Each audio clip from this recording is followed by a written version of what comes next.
എനിക്ക് തീരെ വയ്യ. കറിയൊക്കെ പേരിനേ ഉള്ളൂ. എവക്ക് എങ്ങനെ വെപ്പ് പണിയൊക്കെ വശമുണ്ടോ?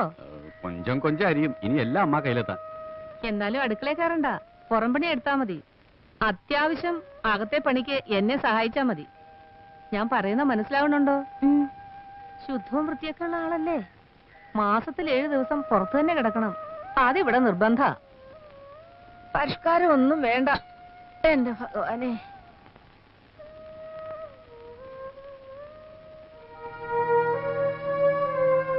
சொல்லுமா, நீ அவன் பொண்டாட்டின்னு அவங்க கிட்ட சொல்லட்டுமா? எந்த பிரச்சனை வந்தாலும் நான் பாத்துக்கிறேன். കാണാൻ ഒരു ചന്തമൊക്കെ ഉണ്ട്. അത് കാണുമ്പോഴാ കൂടുതൽ പേടി. എന്തിനാ പേടിക്കുന്നത്? വെടിമരുന്ന് മഴയത്ത് കിടന്നാലും പൊട്ടിത്തെറിക്കും. വേണ്ടായിരുന്നു. എന്നാ അമ്മ ഒരു വാക്ക് പറ, ഞാൻ ഇപ്പൊ തന്നെ പറഞ്ഞു വിട്ടേക്കാം. ഊണും കഴിഞ്ഞ് അവരെ അങ്ങ് പറഞ്ഞയച്ചാലോ? അല്ല, പൊള്ളാച്ചിയിൽ എനിക്ക് സഹായത്തിനുണ്ടായിരുന്ന ഒരു കുടുംബ കഷ്ടപ്പാട് ഓർത്തിട്ടാ കൂട്ടിക്കൊണ്ടുവന്നത്. പിന്നെ ഞാൻ പറഞ്ഞു കേട്ട അമ്മ അവൾക്ക് വലിയ കാര്യ. ആ പിന്നെ അമ്മയുടെ കാലിന്റെ വേദനയ്ക്ക് ചില പച്ചമരുന്നുകളൊക്കെ പറഞ്ഞു തന്നിരുന്നു. ഞാനതങ്ങ് മറന്നു. അവളുടെ സ്വഭാവം എങ്ങനെ? അത് കണ്ടിട്ടല്ലേ അമ്മ ഞാനിങ്ങോട്ട് കൂട്ടിയത്. വന്നു കഴിഞ്ഞ സ്ഥിതിക്ക് കുറച്ചു ദിവസം നിർത്താം. അതെ, എന്തെങ്കിലും പ്രശ്നം ഉണ്ടാകുമ്പോ പറഞ്ഞു വിടാ. ആ സമയത്ത് നീ എന്നെ കുറ്റപ്പെടുത്തരുത്.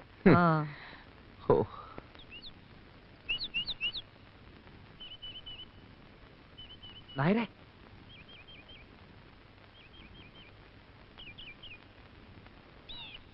ഒരുപാട് വേദനിച്ചു എന്നറിയാം. എന്നോടൊന്നും തോന്നരുത്.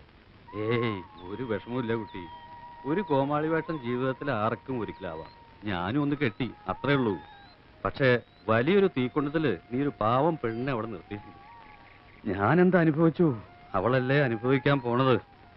എനിക്കറിയാം, എല്ലാം ഒന്ന് ശരിയാകുന്നത് വരെ. സാരല്ല, മരുമോൻ ധൈര്യത്തോടെ പോ. പെരിയ കൗണ്ടറുടെ മകളാണെങ്കിലും ജാതകത്തിൽ വേലക്കാരി യോഗം അവൾക്ക് ഇത്തിരി ഉണ്ടാവും. അത് ഇതോടെ തീരും. പക്ഷേ നിന്റെ മരുമക യോഗം എന്താവുന്ന എന്റെ പേടി. നിന്റെ അമ്മ നല്ലൊരു സ്ത്രീയാ, അച്ഛൻ തനിക്കുണ്ടേ. ഏട്ടന്മാരെനിക്ക് വിശ്വാസം പോരാ. വിവരം അങ്ങാനും കൗണ്ടർ അറിഞ്ഞ എന്റെ തലയും ഉടലും വെവ്വേറെ പാർസൽ ചെയ്ത് സ്വർഗത്തിലേക്ക് അയക്കും. എന്റെ വേഷം ഇതായിരുന്നു എന്നറിഞ്ഞ അയാൾ എന്നെ പിടിച്ചൊരു കൗണ്ടറും ആക്കും. നീ അവളെ കെട്ടിയെന്ന് ഇത്തിരി ധൈര്യ കഷായം കുടിച്ചോണ്ട് പറഞ്ഞ എന്താ സംഭവിക്കുക? എന്നെ അവർ ജീവനോടെ കുഴിച്ചു മൂടും. അതിത്തിരി കഷ്ടാവും, ശ്വാസം മുട്ടും. അതേതായാലും വേണ്ട. നല്ല പവിഴം പോലത്തെ ഒരു പെണ്ണ്, അതിപ്പോ കരയാണോ ചിരിക്കാണോ എനിക്ക് മനസ്സിലാവാ.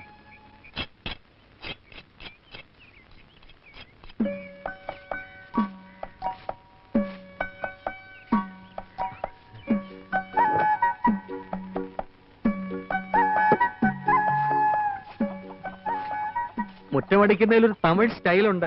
എവിടെ ശരിയായ നാട്? മലയാളം ഒട്ടും അറിയില്ല. വന്ന ആദ്യ ദിവസമല്ലേ, ലീവ് എടുക്കായിരുന്നില്ലേ? അയ്യോ അമ്മ, അമ്മ ഭാഷ പോലും അറിയാത്തൊരു പാവം പെൺകുട്ടി. വന്ന ആദ്യ ദിവസം തന്നെ ചൂലെടുത്ത് കൈ കൊടുക്കേണ്ട വല്ല ആവശ്യമുണ്ടോ അമ്മേ? നേരാ നീ പറഞ്ഞത്. ഇത്രയധികം മനുഷ്യ സ്നേഹമുള്ള ഒരു മോനെ ഞാൻ കണ്ടിട്ടേ ഇല്ല. ഇനിതാ പെണ്ണെ, നീ തന്നെ അങ്ങ് അടിച്ചു വാര. അടിച്ചു വാരടാ. നീ അങ്ങ് മെലിഞ്ഞു പോയല്ലോടി. എങ്ക കുഞ്ചുലക്ഷ്മി? എന്റെ അമ്മേ, കുഞ്ഞുലക്ഷ്മി കറക്കാൻ വന്നത് ഇത് കുത്തും. ഇതിനെ പതിവായിട്ട് കറക്കുന്നതേ ഞാനാ. ആ വെള്ളം ഇങ്ങ അറിയ. ഇനി ആ വെള്ളം ഇങ്ങ അറിയ.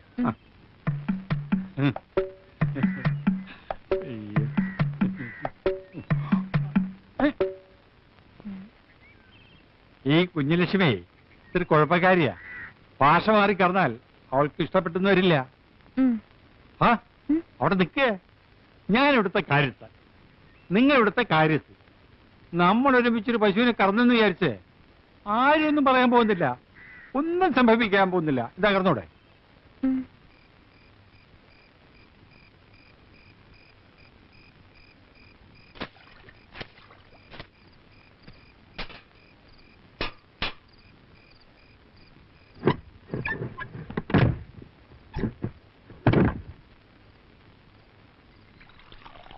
പണിയൊക്കെ തീർന്നെങ്കിലേ നീ പോയി കുളിച്ചോ പെണ്ണെ, അപ്പുറത്ത് കുളമുണ്ട്.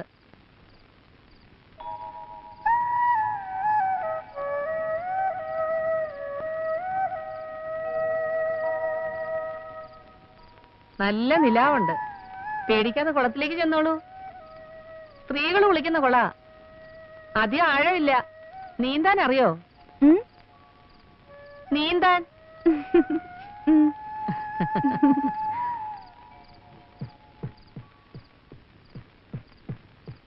വലിയേട്ടാ, ഈ നേരത്തെ എങ്ങോട്ടാ?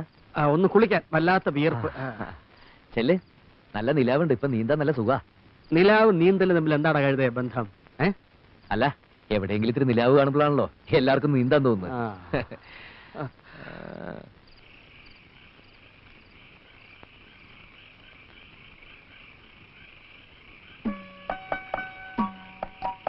പവിഴം,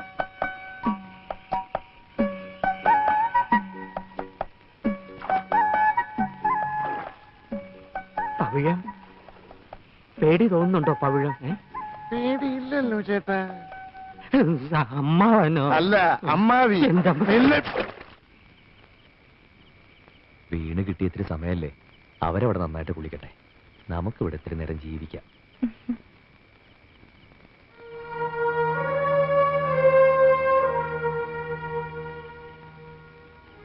നീ ശരിക്കും ഇവിടുത്തെ വേലക്കാരിയായി മാറി അല്ലടി?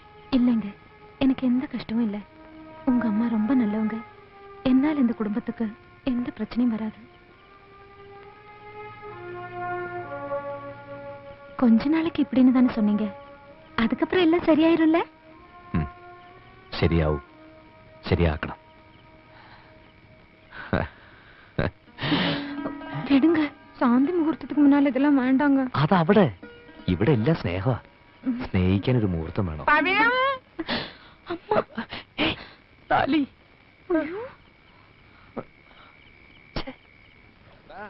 ഞാൻ കുളിക്കാൻ വരുമ്പോ തന്നെ നിനക്കും കുളിക്കണമല്ലേ? ഒരുമിച്ച് കുളിക്കുമ്പോഴല്ലേ അമ്മാവാ ഒരു രസം. കുളിക്കാൻ പറ്റിയില്ല അല്ലേ? എനിക്ക് നീ കുളിമുറി കുളിച്ചാ മതി. വാ. മാണിക്യ വീണ വിലാളയന്തി മദാലസ മഞ്ജുള വാക്വിലാസ മഹേന്ദ്ര.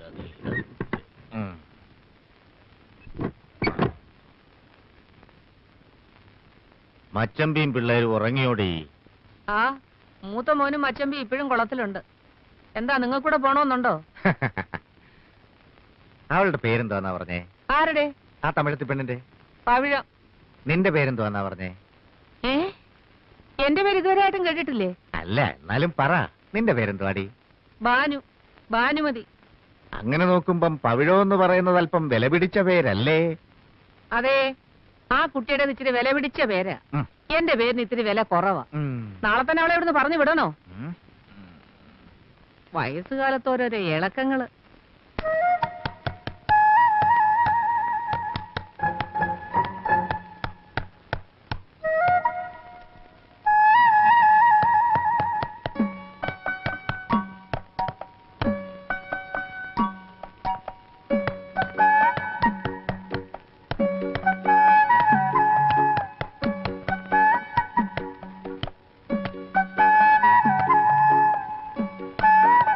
ഇവിടെ എന്താ ഒരു മരാമത്ത് പണി? ഇങ്ങനെ ഞാൻ തറയ്ക്കാം. പവിഴം, ഇനി അവൾക്കൊരു ആണിയടിക്കാൻ നീ എന്തിനാ ജയകൃഷ്ണ കഷ്ടപ്പെടുന്നത്? ആരെയും കാണാഞ്ഞിട്ട് എന്നെ ഒന്ന് വിളിച്ചോണ്ടാ ഞാൻ ഇങ്ങോട്ട് പോന്നു അല്ലേ പവിഴം? അമ്മാൻ പോയി കിടന്ന് ഉറങ്ങ്. മാണികത, നീ പോടാ.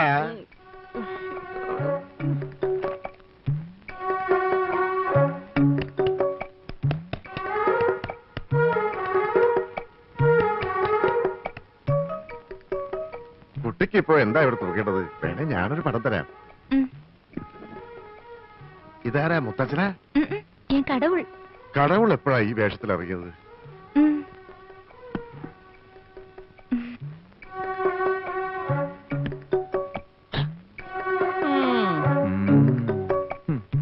കുട്ടിക്ക് ഇനിയും വല്ല ആണി അടിക്കണമെങ്കിൽ എന്നോട് പറഞ്ഞാ മതി കേട്ടോ.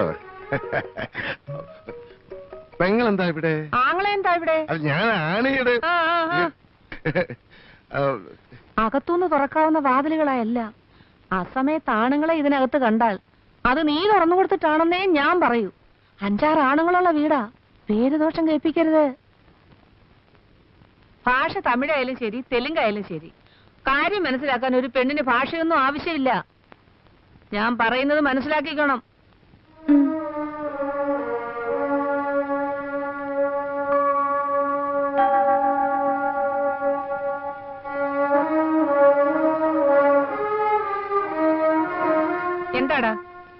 അമ്മ പറഞ്ഞത് മുഴുവൻ ഞാൻ കേട്ടു. അതുകൊണ്ട് പറയാ, ഞാൻ പറയുന്നിട്ട് ബഹളം വെക്കരുത്.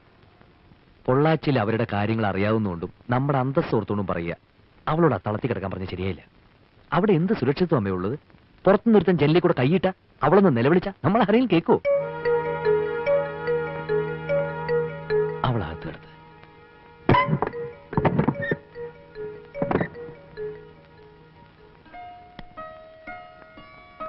ഇനി നീ ഇതിനകത്ത് കിടന്നു.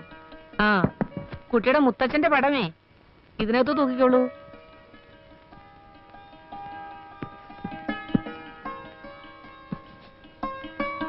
ഇത് നല്ല അടച്ചുറപ്പുള്ള മുറിയാ. പണ്ടങ്ങാണ്ട് അരിയുടെ അച്ഛന്റെ ബന്ധത്തിൽ ആരോ ഇതിനകത്ത് ഒരു കാരണവുമില്ലാതെ തൂങ്ങിച്ചെത്തിട്ടുണ്ട്. അങ്ങനെ കൊണ്ട് ഒരു കുഴപ്പം ഉണ്ടാവില്ല. പേടിയുണ്ടോ? ഉണ്ടെങ്കിൽ പറ, കൂട്ടിന് ആരെങ്കിലും വേണോ? ഞാൻ വന്ന് കിടക്കാം. ഓ, ഞാൻ പറയുന്നതൊന്നും ഈ പെണ്ണിന് മനസ്സിലാവുന്നില്ലെന്ന് തോന്നുന്നു. നീ കഥയും ചെല്ലൊക്കെ അടച്ച് കിടന്നുറങ്ങ്.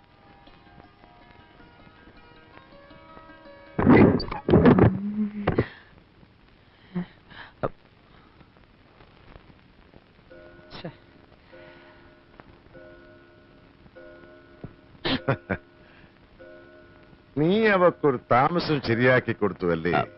നന്നായി. നിന്റെ എന്റെയൊക്കെ മനസ്സ് ശുദ്ധ. അതുകൊണ്ടാ നമുക്കൊക്കെ ഇങ്ങനെ തോന്നുന്നത്. നന്നായടാ. ഞാൻ മനസ്സിൽ കണ്ടത് തന്നെയാണ് നീ ചെയ്തത്. ഇപ്പോ അകത്തൊരു കുളിരുണ്ട്. ഇനി ഭക്ഷണവും കൂടി അവിടെ കൈകൊണ്ടാകുമ്പോ ഉറക്കം കൂടി ശരിയാകും. പവിഴം അടുക്കളയിൽ കയറണ്ടെന്നാ പെങ്ങള് പറഞ്ഞത്. ഭക്ഷണം നമുക്കിപ്പോഴും ഒരു പ്രശ്നമാണ്. അതെ. ഉറങ്ങണില്ലേ? ഉണ്ട്.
അവളോടൊന്ന് താമസം മാറി.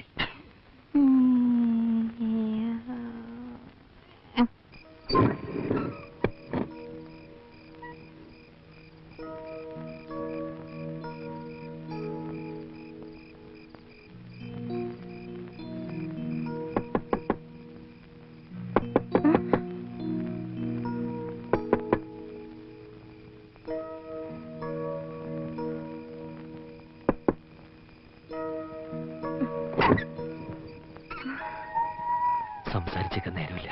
പെട്ടെന്ന് പോണം. ആരൊക്കെയാണ് പിന്നിലുള്ളതെന്ന് പോലും എനിക്കറിയില്ല. പിടിച്ചു പോയാൽ ആ കുഴപ്പം.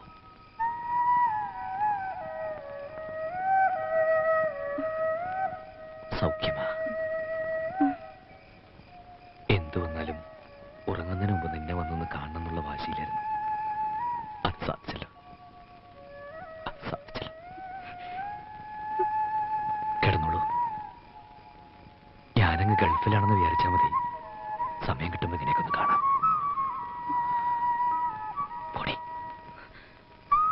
പോയി പടുത്തിട്ട് തൂക്ക്.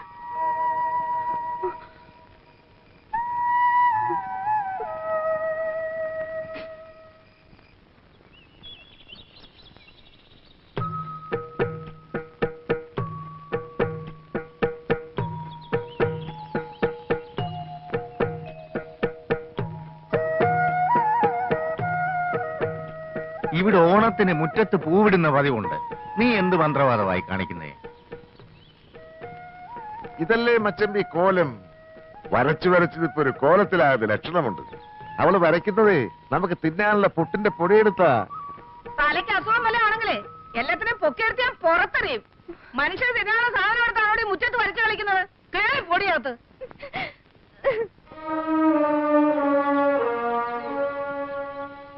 നിങ്ങൾ എന്തോന്നാ വായും പൊളിച്ച് നോക്കി നിൽക്കുന്നത്? ഞാൻ എല്ലാം കാണുന്നുണ്ട്. പെങ്ങളെ, അവളൊരു കോലം വരച്ചതാ. അവരുടെ നാട്ടിൽ ദിവസവും രാവിലെ ചെയ്തൊരു തൊഴിലായത്. ദേ, ഈ കിടക്കുന്നൊരു മഹാലക്ഷ്മിയാ. ഒരു പെൺകുട്ടി വീടിന്റെ മുറ്റത്ത് മഹാലക്ഷ്മിയെ കൊണ്ടിരുത്തുമ്പോ വേണ്ടാന്ന് പറയണ മച്ചമ്പി? പറയണ്ട. வீடு என்ன கோலம் போடுறதுதான் வழக்கம். அப்பதான் லட்சுமிகரமா இருக்கும். கோலம் மாவுன்னு நினைச்சுதான் அதை எடுத்தேன். പുട്ട് ചുടാൻ വെച്ചിരുന്ന പൊടി എടുത്ത് നിന്നോടാരാ കോലം വരയ്ക്കാൻ പറഞ്ഞത്? എന്തെങ്കിലും ചെയ്യണമെന്നുണ്ടെങ്കിൽ എന്നോട് ചോദിച്ചിട്ട് ചെയ്താ പോരെ? അമ്മ അടിപ്പാங்களா? അമ്മ അടിക്കാൻ വന്ന ബോധം കെട്ട് വീണു. ബാക്കി കാര്യം ഞാൻ ഏറ്റു. അയ്യോ, എന്താ നീ അവളോട് എന്ത് തെമ്മാടിത്തരാ കാണിച്ചേ? അവളെന്താ കരഞ്ഞോണ്ട് പോന്നെ? വൃത്തിയായിട്ട് കാണിച്ച കൊന്നളയും ഞാൻ. ഞാനൊന്നും ചെയ്തിട്ടില്ല. പ്രശ്നം വേറെയാ. എന്താ പ്രശ്നം? അവൾ ഇന്നലെ രാത്രി ജയേട്ടനോട് സംസാരിച്ചെന്നും പറഞ്ഞ് അമ്മ അവളെ പൊതിരെ തല്ലി. ഞാൻ എപ്പോ സംസാരിച്ചു? ജയേട്ടന് ഇപ്പൊ അവസ്ഥയ്ക്ക് പോണ്ട. தெரியாம இந்த தப்ப செஞ்சுட்டு இனிமே இப்படி செய்ய மாட்டேன். என்ன மன்னிச்சிடுங்க. നീ പറയുന്നത് പലതും എനിക്ക് മനസ്സിലാകുന്നില്ല. എന്നുവെച്ചാ തെറ്റ് കണ്ടാ ഞാൻ വഴക്ക് പറയും. ചിലപ്പോ അടിച്ചെന്നും വരും. എന്റെ അമ്മ എന്നോട് ക്ഷമിക്കണം. ഇതെന്താ? ഓരോരോ പ്രായത്തിൽ ഓരോരോ തെറ്റുകൾ ഏത് മക്കളും ചെയ്യും. ഞാനങ്ങനെ അറിയാതെ വല്ല തെറ്റും ചെയ്തു പോയിട്ടുണ്ട്. അമ്മ എന്നോട് ക്ഷമിക്കണം. ആരായാലും ഒന്ന് പൊട്ടിച്ചിട്ടേ ഞാൻ ക്ഷമിക്കത്തുള്ളടാ. അപ്പൊ നീ ആയിരുന്നു പുട്ടിന്റെ പൊടിയെടുത്ത് അവക്ക് കൊടുത്തത് അല്ലേടാ? ഹരീഷ്ണ,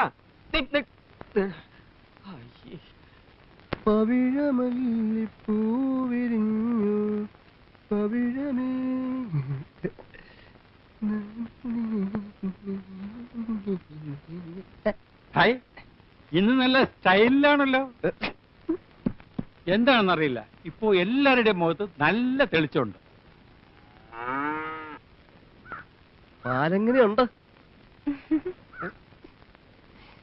പാലിപ്പോഴും പണ്ടത്തെ പോലെ തന്നെയാട്ടാ, വെളുത്തിട്ട്. അത് തന്നെ ഞാനും ചോദിച്ചത്. ശമ്പളം കൊടുക്കുന്നുണ്ടെങ്കിലേ അത് ഞാൻ കൂടി അധ്വാനിച്ചുണ്ടാക്കി കാശാ. ചോദിച്ചാൽ ഉത്തരം പറയണം. അങ്ങനെ അങ്ങ് ദത്തെടുക്കല്ലേ. അങ്ങനെ ഉത്തരം കിട്ടണമെങ്കിലേ അവളോട് തമിഴിൽ ചോദിക്കണം. അല്ലെങ്കിൽ അവള് കരുതും വല്ല മന്ദബുദ്ധിക്കാരനുമാണെന്ന്. അതിന്റെ നാണക്കടേ എനിക്കും കൂടാ.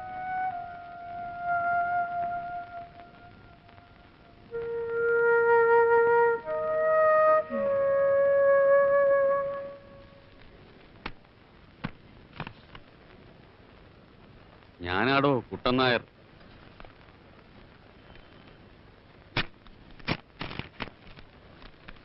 മരുമകൻ അറിയുവാൻ കൗണ്ടർ കുട്ടൻ നായർ എഴുതുന്നത്. അവിടെ പരമാനന്ദമാണെന്ന് പറഞ്ഞ് പവിഴം എഴുതിയ കത്തുമായി പെരിയ കൗണ്ടർ എന്നെ കാണാൻ വന്നിരുന്നു. താൻ ജീവനോടെ ഉണ്ടെന്നും തനിക്ക് സുഖമാണെന്നും ആ കത്തിലൂടെ ഞാൻ മനസ്സിലാക്കി. ഇന്ന് തീയതി 15. അടുത്ത 19 രേവതി നക്ഷത്രത്തിലാണ് തന്റെ ശാന്തി മുഹൂർത്തം. ഓർമ്മയുണ്ടോ? ഇന്ന് എത്ര രമ തീയതി? ഇന്ന് 19 അല്ലേ? ഇന്നെന്റെ ശാന്തി മുഹൂർത്ത. ശാന്തി മുഹൂർത്തോ? അതെന്താ സാറേ? അതൊരു ഭയങ്കര മുഹൂർത്ത. സകലതും തവിട് പൊടിയാക്കുന്നൊരു മുഹൂർത്തം.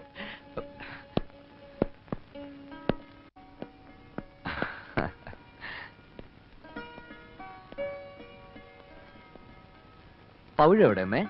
അവള് ചന്തയിൽ പോയി. ഇല്ല, അവളെ കാണുന്നുമില്ല. അമ്മ എന്തോ ജോലിയിലുമാണ്. അപ്പൊ ഞാൻ കരുതി ഇനി അവളെ പറഞ്ഞയച്ചിട്ടുണ്ടാവുന്നു. അങ്ങനെ ഇപ്പൊ നിങ്ങൾ എല്ലാരും കൂടെ കൂടി അവളെ എന്റെ അടുത്തൊന്ന് പറഞ്ഞയക്കണ്ട. അവളിപ്പോ എനിക്കൊരു മോളാ. അങ്ങനെ കരുതാനേ പറ്റുന്നുള്ളൂ. എന്നിട്ടും അമ്മ അവളെ ചീത്ത വിളിക്കാറുണ്ടല്ലോ, അതെന്താ? തെറ്റ് കണ്ടാ കൊല്ലും ഞാൻ. മോളാണെന്ന് കരുതിയാലേ ഇച്ചിരി സ്വാതന്ത്ര്യത്തോട് കൊല്ലാമല്ലോ, അതുകൊണ്ടാ. നിനക്ക് നല്ല വിഷമമുണ്ടെന്ന് എനിക്കറിയാം. ഇങ്ങനെ ഒരു ത്രിശങ്ക സ്വർഗത്തിലായിരിക്കും നമ്മുടെ വിവാഹ ജീവിതം എന്ന് നീ കൊണ്ടുവന്ന കുതിരവണ്ടിയിൽ അന്ന് കയറിയിരുന്നപ്പോ ഒരിക്കലും ഞാൻ ഓർത്തിരുന്നില്ല മോളെ. ചിലപ്പോ തോന്നും സത്യം എല്ലാവരോടും ഒന്ന് തുറന്നു പറഞ്ഞാലോ ഒന്ന്. പിന്നീടുണ്ടാകുന്ന ഭൂകമ്പം ഓർക്കുമ്പോ തൂങ്ങിച്ച തലന്നൂരെ തോന്നും. ജയണ്ണനിക്ക് എങ്കിട്ട ഇപ്പൊ കാതൽ ഏട്ടനാണെന്നൊന്നും ഞാൻ ഓർക്കൂല. കൊല്ലും ഞാൻ അവനെ.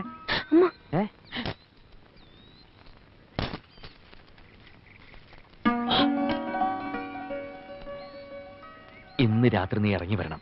ഞാൻ തൊഴുത്തിൽ കാത്തിരിക്കും. എങ്കെ തൊഴുത്ത്? പശു അവിടെ പശുക്കളെ ഉള്ളൂ. ഇത്തിരി മനസ്സമാനത്തോടെ പുല്ല് മിരിച്ച് നമുക്ക് കിടക്കാം. ചിരിക്കണ്ട. ഉണ്ണിയേശുവിന് പുൽത്തൊഴുത്തിൽ ജനിക്കാമെങ്കിലേ നമുക്ക് നമ്മുടെ ശാന്തി മുഹൂർത്തം അവിടെ വെച്ച് തന്നെ ആഘോഷിക്കാം. നീ വാ, ഞാൻ അതിനകത്തുണ്ടാവും.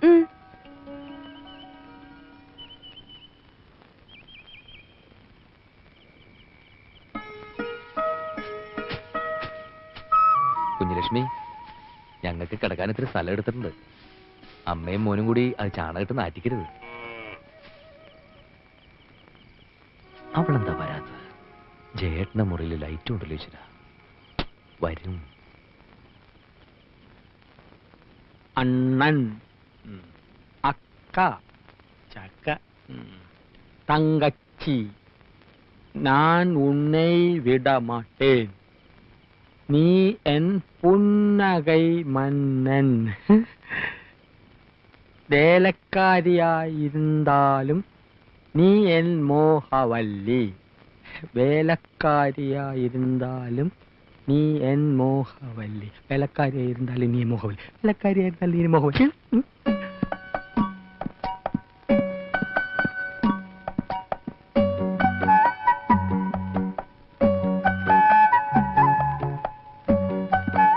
എന്താടാ അവിടെ?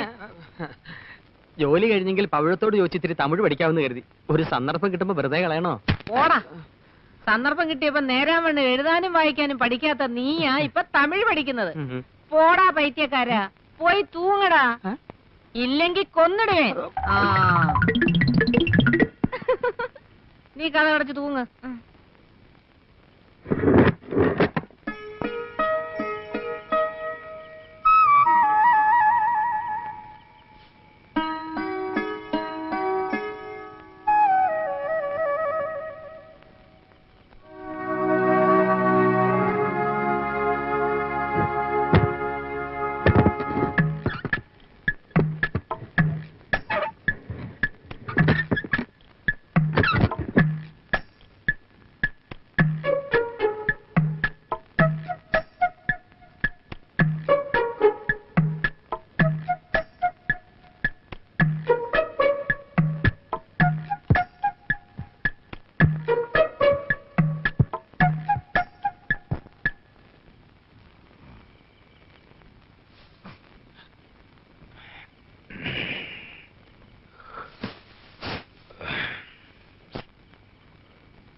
ഇപ്പോഴെങ്ങാണ്ടാണല്ലോ വീണത്. എല്ലാരും എന്തോന്ന് ആ തപ്പിക്കളിക്കുന്നത്? എന്റെ കയ്യിൽ നിന്നൊരു ഗുളിക താഴെ വീണു. അത് തിരയായിരുന്നു. മറ്റപ്പേക്കോട്ടാ രാത്രിയില്. ഞാനൊന്ന് ഭാര്യ വീട് വരെ. ഓ ഗോപികൃഷ്ണ, എന്തോ പറമ്പിൽ നെല്ലിക്കായത്തുണ്ട്, 3 ചാക്ക് കിട്ടുവോ? 2.5 ചാക്കേ പറിച്ചോളച്ചാ. കുറച്ചുകൂടെ പറിക്ക. എല്ലാറ്റിനും തലേ തളം വെക്കേണ്ട നേരമായി. മച്ചമ്പി,